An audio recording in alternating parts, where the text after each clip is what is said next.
মালয়েশিয়াতে পড়তে আসতে চাচ্ছেন, আর পড়তে আসার যে চিন্তা ভাবনা যখনই করে ফেলেছেন তখনই কিন্তু আপনার মাথায় একটা জিনিস চলে আসছে যে আমি গিয়ে থাকবো কোথায়, আমার হোস্টেল কোথায় হবে, কেমন হবে, কি হবে।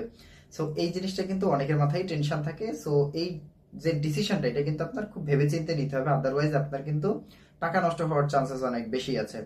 আর যারা ইন্টারন্যাশনাল ইউনিভার্সিটিতে ইতিমধ্যে পড়ছে তাদের কিন্তু অনেকেরই কথা একটা যে ভাইয়া ইন্টারন্যাশনাল ইউনিভার্সিটির যে হোস্টেল, এটা মোটামুটি 5 স্টার ক্যাটাগরির, যে কম কিছু না। সো এটা তারা কেন বলে, এটার কিন্তু কয়েকটা কারণ আছে।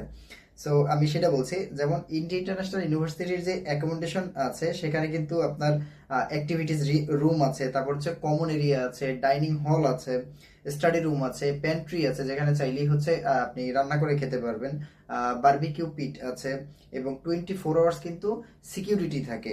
পাশাপাশি হচ্ছে তাদের যে ইয়ে আছে, লন্ড্রি ফ্যাসিলিটিস কিন্তু এখানে আছে।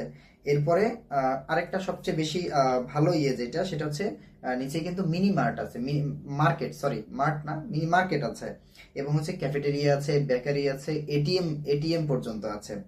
তারপর হচ্ছে স্পোর্টস হল আছে, পাশাপাশি তাদের কিন্তু সুইমিং পুল আছে। ঠিক আছে, এবং আপনি কিন্তু পাচ্ছেন 10 Mbps এর স্ট্যান্ডার্ড যে ওয়াইফাই, 10 Mbps এর হচ্ছে ফ্রি ওয়াইফাই। সো এই সুবিধাগুলো কিন্তু থাকছে। সো অনেকেই এরপরে জিজ্ঞাসা করবেন যে ভাইয়া তাহলে হচ্ছে খরচ কেমন কি। সো ভিডিওটা দেখতে থাকুন, আমি হচ্ছে খরচের বিষয়ে আপনাকে ফুললি একটা বিস্তারিত আইডিয়া দিয়ে দিচ্ছি। সো ইনটিতে হচ্ছে যে সবচেয়ে সুপিরিয়র রুম, ঠিক আছে, এটা 3টা ক্যাটাগরিতে হচ্ছে রুমটা করেছে। একটা হচ্ছে সুপিরিয়র ক্যাটাগরি, তারপর হচ্ছে সিঙ্গেল, তারপরে হচ্ছে টুইন। তো এগুলোর ভিতরেও আবার 2টা করে ভাগ আছে। সো সকল যে কোনো রুমের জন্যই হচ্ছে ডিপোজিট হচ্ছে 1500 রিঙ্গিত, এটা ফিক্সড সব সব বিষয়ের জন্য। সো সুপিরিয়র যে সিঙ্গেল, সেই এয়ার কন্ডিশন, সেটার হচ্ছে মান্থলি রেন্ট হচ্ছে 1110 রিঙ্গিত। এরপরে হচ্ছে সুপিরিয়র টুইন শেয়ারিং, অর্থাৎ ওই সুপিরিয়র রুমগুলোই যেগুলো হচ্ছে টুইন শেয়ারিং এয়ার কন্ডিশন সহ, সেগুলো হচ্ছে 790 রিঙ্গিত করে পার মান্থ। এরপর হচ্ছে single room without air condition, এটা হচ্ছে 430 রিঙ্গিত। এরপর হচ্ছে single room with air condition, এটা হচ্ছে 730, অর্থাৎ 730। এরপর হচ্ছে টুইন শেয়ারিং যেটা উইদাউট এয়ার কন্ডিশন, সেটা হচ্ছে 330, অর্থাৎ 330। এরপর হচ্ছে twin sharing with air condition, সেটা হচ্ছে 590। ঠিক আছে, এটা হচ্ছে মান্থলি রেন্ট। এবং হচ্ছে প্রত্যেকটা আপনি যেই ইসেই যান, সুপিরিয়রে যান, সিঙ্গেল টুইন যেখানেই যান, সেখানেই কিন্তু আপনার দেখা যায় প্রত্যেকটা ইসের জন্য আপনার 1500 ringgit, 1500 ringgit you have to pay as a security deposit. When you will leave, then INTI will refund your money.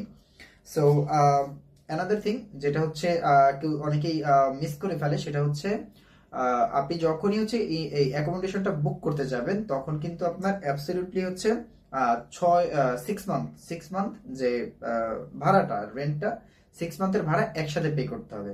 So আপনার 6 মান্থের ভাড়া এবং হচ্ছে 1500 রিঙ্গিতের হচ্ছে ডিপোজিট, এই টোটাল মিলে হচ্ছে যে টাকাটা আসে ওইটা কিন্তু আপনার ইনিশিয়ালি পে করে হচ্ছে হোস্টেলে উঠতে হবে। সো এটা হচ্ছে রুলস। যেমন আমি জাস্ট একটা উদাহরণস্বরূপ বলে দিই, যেমন কেউ যদি চিন্তা করে যে ভাইয়া আমি সবচেয়ে কম খরচে টুইন শেয়ারিং যেটা আছে রুম, ওইটাতে উঠবো এবং আমার এয়ার কন্ডিশন প্রয়োজন নাই।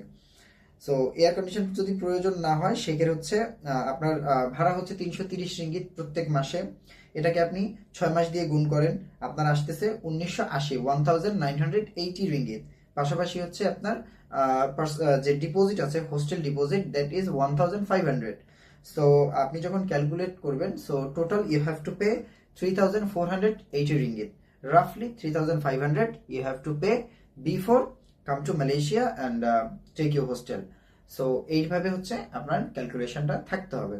সো আশা করি হচ্ছে আপনার এই বিষয়গুলো হচ্ছে ক্লিয়ার হয়েছে। সো এখানে আসলে ফ্যাসিলিটিস, হিউজ ফ্যাসিলিটিস আছে, এই তো বললামই শুরুতে। সো এই ফ্যাসিলিটিস গুলোর কারণেই হচ্ছে ইন্ডিতে যারা রানিং স্টুডেন্ট আছে তারা কিন্তু অনেকেই বলে হচ্ছে ভাইয়া এটা মোটামুটি 5 স্টার চাইতে কম কিছু না।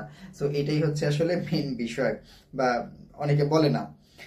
সো এটা হলো বিষয়। আর আপনার বাজেট অনুযায়ী আপনি যদি চান যে ভাই আমি হচ্ছে ইন্টিতে পড়বো, সো আমার বাজেট এরকম, বা আমার সাবজেক্ট হচ্ছে চয়েস এটা, আমি হচ্ছে ইন্টিতে পড়তে চাই, আমাকে কিভাবে কি করতে হবে, সো আপনি চাইলে একটা গাইডলাইনের জন্য চাইলে আমাদের হোয়াটসঅ্যাপ নাম্বার ডিসক্রিপশনে দেওয়া আছে, ফোন করতে পারেন ফর অ্যাডমিশন, বা যে কোনো কোয়েরিজ যদি আপনার থাকে আপনি নক করতে পারেন। সরাসরি চাইলে আমার সাথে কথা বলতে পারবেন। আর ভিডিওটা যদি ভালো লাগে অবশ্যই হচ্ছে সাবস্ক্রাইব করবেন। আপনাদের একটা সাবস্ক্রাইব কিন্তু আমাদের আসলে ভিডিও বানানোকে আর হচ্ছে অনুপ্রেরণা দেয়। আর যদি ফেসবুক থেকে দেখে থাকেন তাহলে হচ্ছে একটা ফলো দিয়ে রাখবেন, একটা কমেন্ট করবেন কেমন লাগলো আপনার ভিডিওটা।